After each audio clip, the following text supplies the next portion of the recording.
Bob Dean.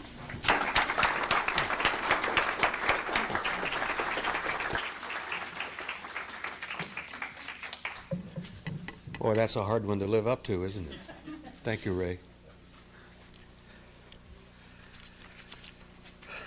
I always begin by having to tell you that I've got so much material I don't think I can get it all in this afternoon. I'll do the best I can to compact to what I believe are the most important issues. I have a reputation for being rather long-winded on this subject, and I admit to that. Because as Ray said, I have concluded a long time ago, frankly, that this is indeed, without the shadow of a doubt, the most important issue of our time, and I will hopefully try to explain that to you before the afternoon is over as to why I feel that way. Before I get into that part of it, I want to share a couple of comments with you here. I want you to understand some 4 words that I have lived with for the last 40 years. And you're all familiar with these words because you've all experienced them yourself. The first one is frustration. The second one is aggravation. The third one is anger. And the fourth one is outrage. And let me explain to you why those words are important to me before I get into the meat of my presentation. I am frustrated after 40 years of searching for the truth and 40 years of being laughed at and ridiculed by people who weren't curious enough to really seek the answers for themselves. I am aggravated at so-called scientists and experts who smugly and arrogantly snickered at ideas beyond their own vision and imagination and refused to see even that there would be a 21st, 22nd, and 23rd century science. I am angry at a national security system in this country that spends billions of your tax dollars covering up from you the greatest secret of our time. And I am outraged at a government who apparently believes that you can lie to all of the people, all of the time. And the fact that you're here is encouraging to me, because that proves that there are some of us that we will not allow them to lie to us all of the time. Now that I've vented my spleen on those 4 words, I feel a little better. Thank you.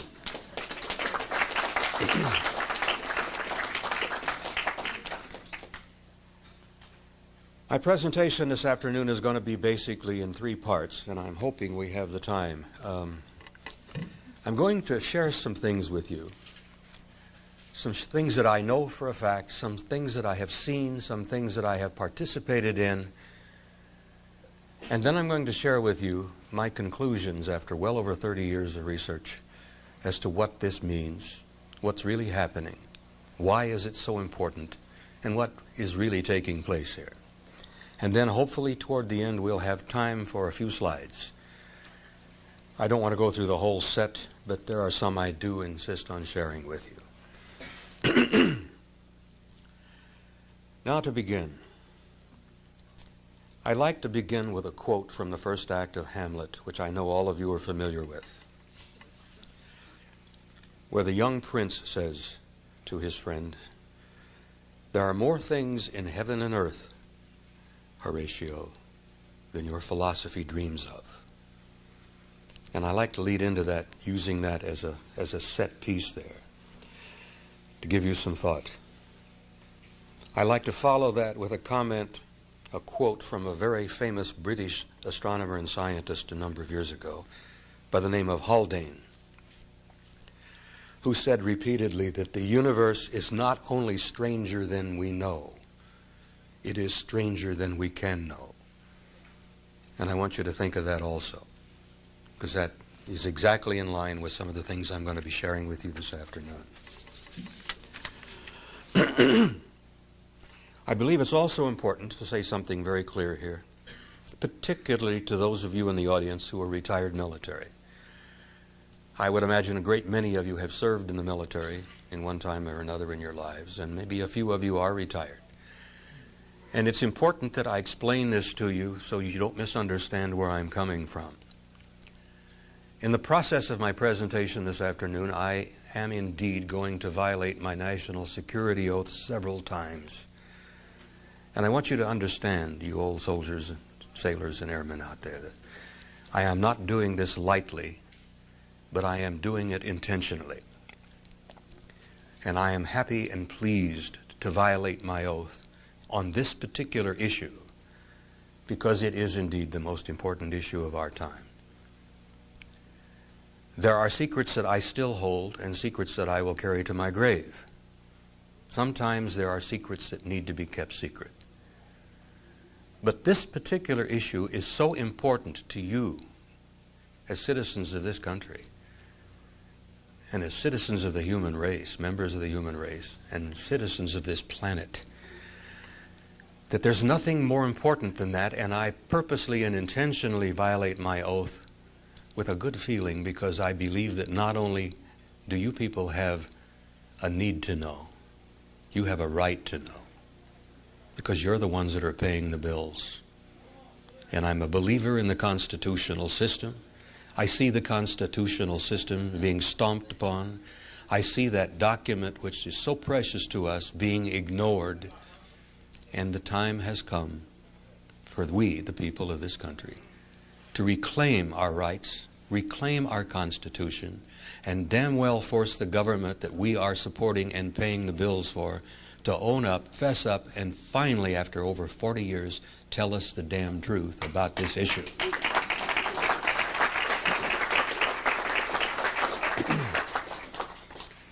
I think I'm preaching to the choir here, and it's a good feeling. Thank you.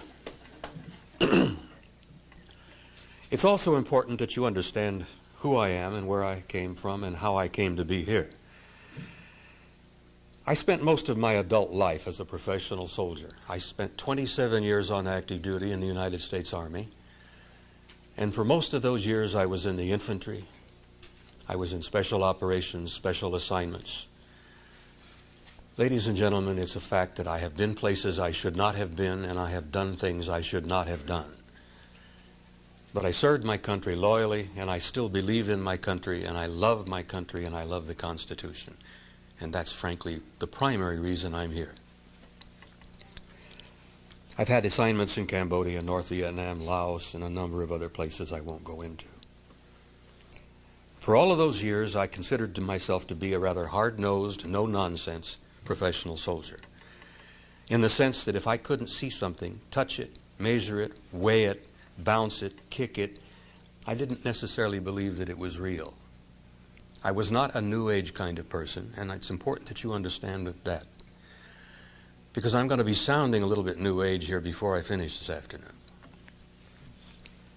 But in 1963, I was fortunate enough to be assigned to one of the most major headquarters in the world at that time, a place called SHAPE, the Supreme Headquarters Allied Powers in Europe, which was located just a few miles outside of Paris, France, at a little town called Roquencourt.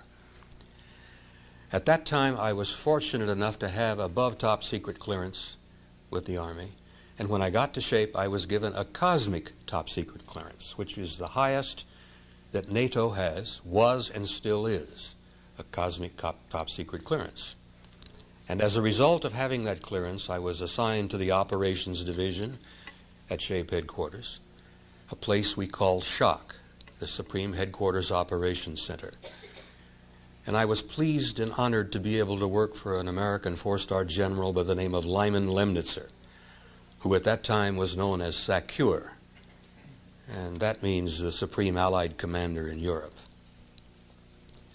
Well, in 1963, when I arrived and began working my shifts in the Operations Center, I became aware of a study that was underway that had begun in 1961. Now, this study was brought about out of sheer necessity, because in the late 50s and early 60s, a number of events had been taking place in Central Europe